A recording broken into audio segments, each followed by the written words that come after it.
Hi everybody, American Nomad here. I got a video here, hoping you're gonna watch it. A little walk around, a little talking. That's about it. Explaining some of the things that have been happening in my life the last couple of weeks since I haven't been able to post anything. It's taken me a lot of time. It takes like 7 hours to get this phone to charge up to full in order for me to use it, and then the battery runs down fast. Even if I have it plugged in to charge, it's running down while I'm using it. It doesn't stay charged. So that's one of the issues. But anyway, I hope you watch this video. I hope you like it, subscribe. And before we get started though, I'd like to talk about a couple of things going on in the world today. Ukraine has been invaded by Russia. Now they've spent the last years, 10 years more, sending billions of dollars to Russia for energy. And now they're looking to us and they want us to expend our resources to help them. In my opinion, that's kind of like me saying, yeah, I fixed up this really nice car. It's got some custom wheels. It's got a nice radio. It's got all the latest stuff on it. Got really cool things, all these gadgets and things. And I bought them all at the local chop shop. And then I went out and my car got stolen. Well, pretty stupid of me, right? They've been buying their energy from Russia. And now they want other people in the world to solve their problem because that's who they've been doing business with. I really don't have an opinion on much of what's going on over there. What's on the news, I don't believe half of it, so I don't even know if I'm hearing the truth. What I will say is that you, as United States citizens, better stop buying stuff from China. Otherwise, we're going to be in the same position. Now, I hope everybody has a great day. I love all of you. I'm glad you're watching. Peace to everybody. I hope that we can maintain that throughout the world, and especially here in the U.S. Watch the video. Hope you enjoy it. Please share it. And I have a bunch more stuff coming up. This warm weather that's coming around the corner here, really looking forward to that. Really looking forward to the things I've got planned to share with you. Sure looking forward to having a bigger audience to share it with and more interactions from you, my audience. So leave a comment, leave a thumbs up, and I appreciate you. You have a good day. Enjoy.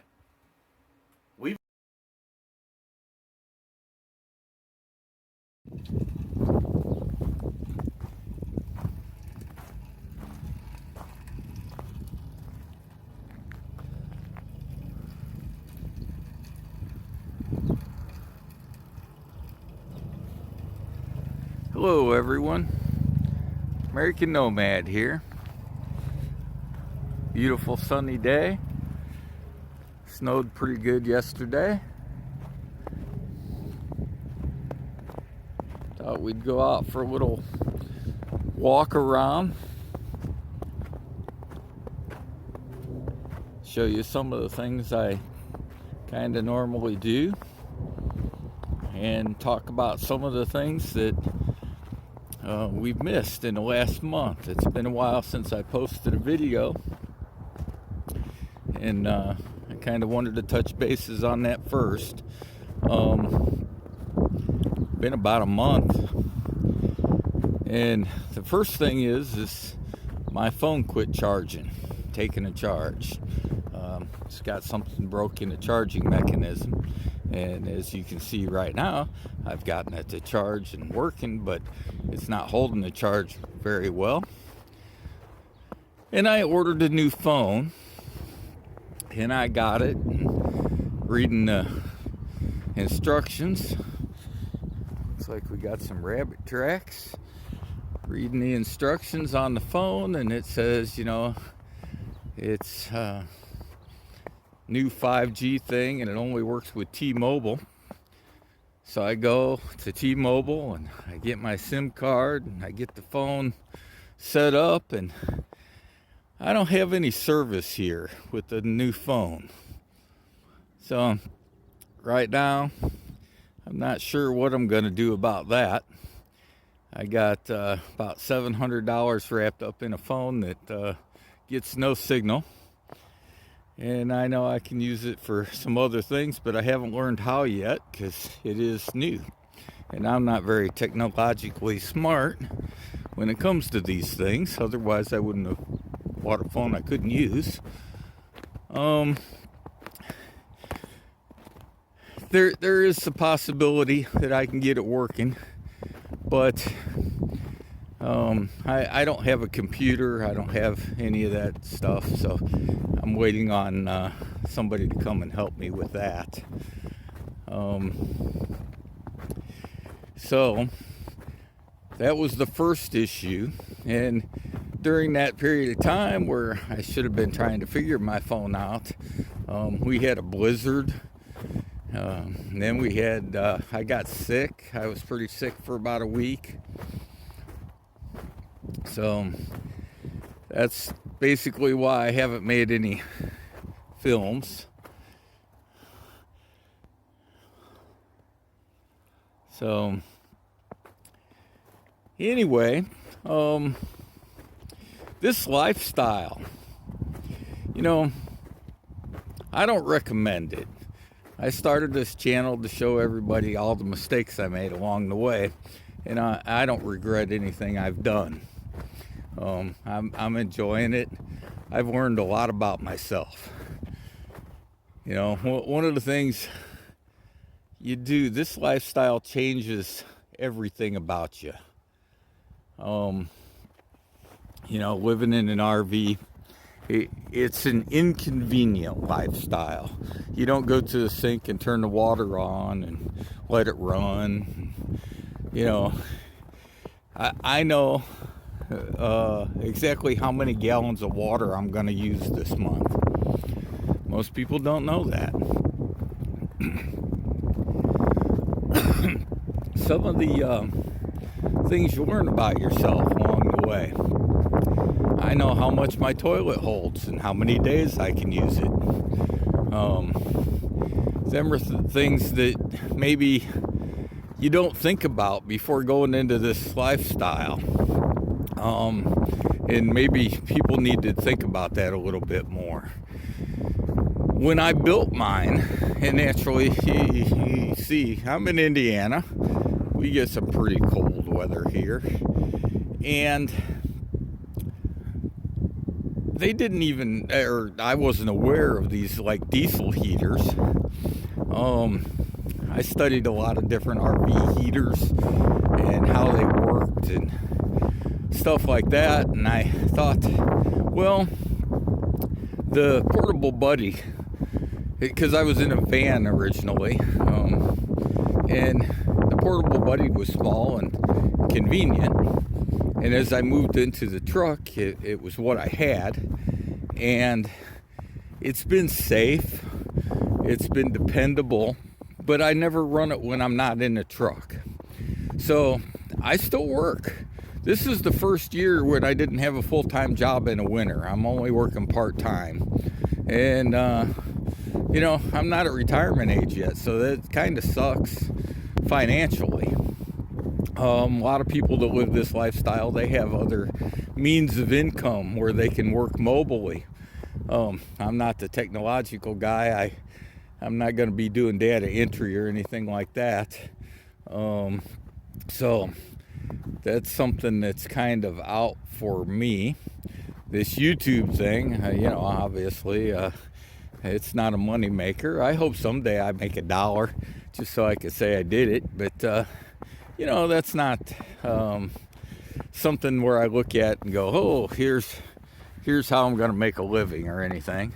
I understand I had to work. Well, that means I'm away from my vehicle inside work somewhere, maybe for 8 hours at a time. And no heat. That means everything you have will freeze.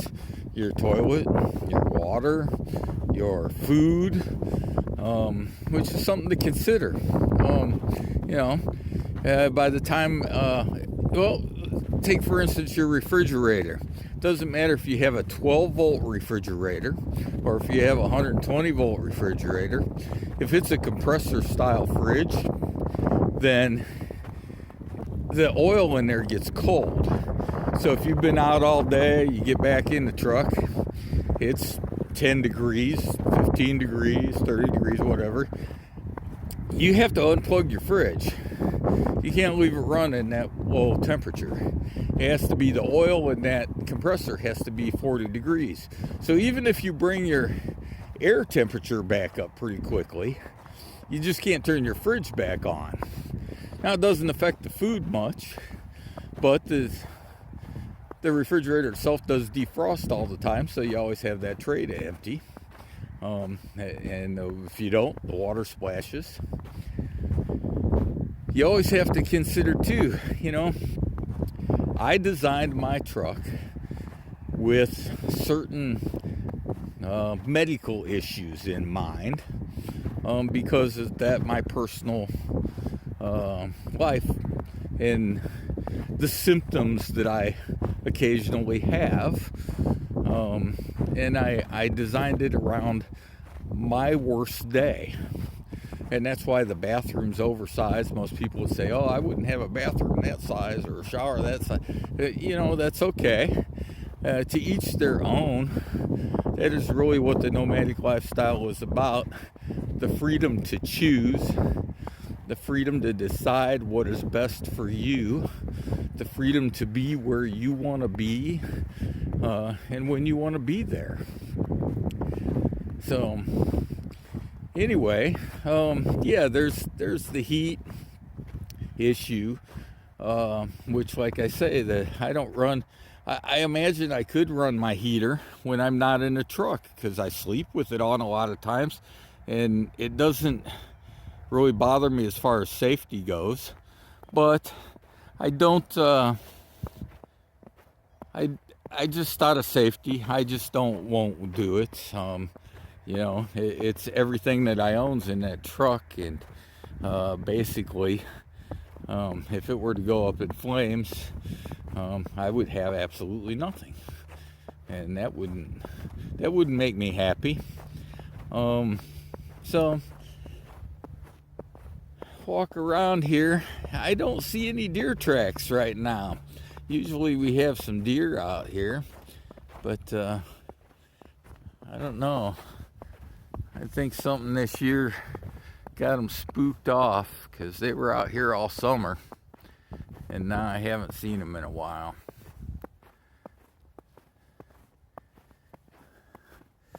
Everything's underwater back here. Yeah, a little bit of flooding by the looks of it. All the snow melt, and all the rain we had. So... anyway, I like to do a walk around, check all the vehicles back here, make sure the doors are closed and nobody's been messing around. And right after good snow is a good time to see footprints and all of that. So it's enjoyable. It's a nice weather out here today. I have you always have to think about that food thing, and the other thing is, a lot of people do this as couples, and that would redesign the whole vehicle. You have to do things for what your needs are. But if you're going to do this and do it alone, you got to remember, hey, if you're sick and you can't drive somewhere, I have to drive twice a week. Well, every 2 weeks I'd go about 3 times to empty the toilet. So if I'm sick for a week, that's an issue. Same way with food supplies, water supplies. Oh, even my dishes, When you live this way, you fix yourself a meal. You can't leave your pans on the stove and drive to work. You have to put everything away, clean it, make sure it's not going to move around. So that's the issue. There's a lot of issues with this lifestyle. And that's why I say I don't recommend it for everybody. Now, I used to go, 1 year, I went canoeing on January 1st. You know, it was snowing out, it's pretty cold, there was nobody else around. We were extremely stealthy and quiet through the river, and the wildlife was absolutely amazing because, you know, there's no people there supposedly in the winter, so that was really kind of neat. I have been wintertime tent camping. I've tent camped, well, I wouldn't say I'm an avid tent camper in my life. I probably went at least once a year. I had an RV. I've had, well, 3 RVs. And so I kind of knew the drawbacks of buying an RV and what the capabilities of it were and what my needs were. And that's why I went with building my own. Again, to each their own. I think you can be very comfortable in a RV built by a factory. It's easy to get replacement parts and things like that. You know, I always worked on things pretty much myself, and one of the things about technology, you know, I look to my kids a lot to fix my stuff, and I was thinking back about the technology of my day was the cars. You know, I had lots and lots of muscle cars, and so I would work on them. I didn't let anybody else mess with my stuff, and so I worked on cars all the time. And then people would have their new car and they would say, hey, I'm having a problem with it, can you come and help me out? Because you know a lot about motors and transmissions and cars and whatnot. And it's like, I only knew what I worked on because I owned it. And that's the same way with the technology. You know, I turn to my kids a lot because they do have some of the newer technology. But just because I bought something doesn't mean they know anything about it. You know, so that's something we all have to remember when we're asking our kids and our grandkids, hey, come over, this glitched or that messed up or I can't figure it out. A lot of times they do have a little more experience with the technology itself and the different things, so what they've done may apply to what you have and they're able to help you out. But the reality is it can be as foreign to them as it is to you, and what you're trying to do may not be anything that they've ever wanted to do at all. Some people are using their phones to do YouTube. Maybe they don't do YouTube. You know, that's just the way things are in life. We have to seek out knowledge wherever we can find it, and YouTube is a good way. Now I'm planning on doing some more things, some educational stuff, some history stuff, and I know that I'm going to keep doing the stuff on the truck. I'm going to do some, you know, cold weather keeps me a little restricted, and work, it's all you can do just to keep day-to-day maintenance going, and work too. And then the summertime comes and the days are longer and the weather's nicer and the joints don't hurt as bad. I'll be getting out there and we'll be showing you some sights, some other places. We'll show some events from here at the track, which, by the way, May 6th is, we're getting started here. So be sure to come out and enjoy the races.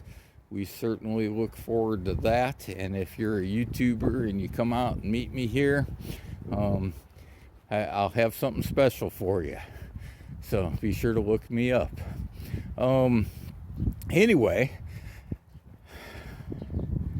I'm going to have a lot more stuff coming up. Some of the stuff, like I've been teasing on the homeschool thing, it may not apply to you, but please share it with your friends. I'm trying to build this channel. I would eventually like to make $1 or $2 off of it. Got a couple years before I can do retirement, so I got to keep going. I got to keep funding this lifestyle somehow. So if you can help me out by sharing, liking, and subscribing, that would be awesome. Your input's awesome. I really love when people interact. And that being said, I had somebody come to where I work here locally the other day and walk in and say, "Hey, I saw you on YouTube and I see your truck out there. And, well, I didn't want you to feel like I'm being a creep." And I was like, "No, absolutely not." Actually, I hope that, I forgot to ask him his name. I hope that I see him again, because like I said, I've come up with an idea for when I meet some people. The thing is the idea I have won't work right now until it's warmer out, but I would like to get him back and get him involved also. So that would be awesome. I love meeting anybody. Even though I am an introvert, that's part of why I like this lifestyle, is because while I enjoy the racing crowds and meeting all the people, I also have to refer back to, hey, I need my alone time, and I need to just be off here quiet. And that's what's really nice about this, is I can get that quiet time. As you can see, it's been cold and icy, and we have there's our main parking lot for cars. If you come in during the race, that's where you'll park. You'll probably see me out there in an orange vest, trying to keep the lines kind of straight, making sure everybody can get out when they need to. You'd make a left and go past the building here into the pits, and that's where you'd park the motorcycles also, is down there is motorcycle parking. Over here in this direction, clear over to that other building down there, this is our overflow and camping parking. So we've got quite a large area here for campers. And then if you go clear to the end of the road down there and turn right, there's another lot as big as this one. It is just grass, but also an overflow parking. So plenty of room for everybody to come out. I hope you all make it. So anyway, it's been an enjoyable little walk. We've checked all the buildings and everything looks secure still. So that'll be it for this walk around.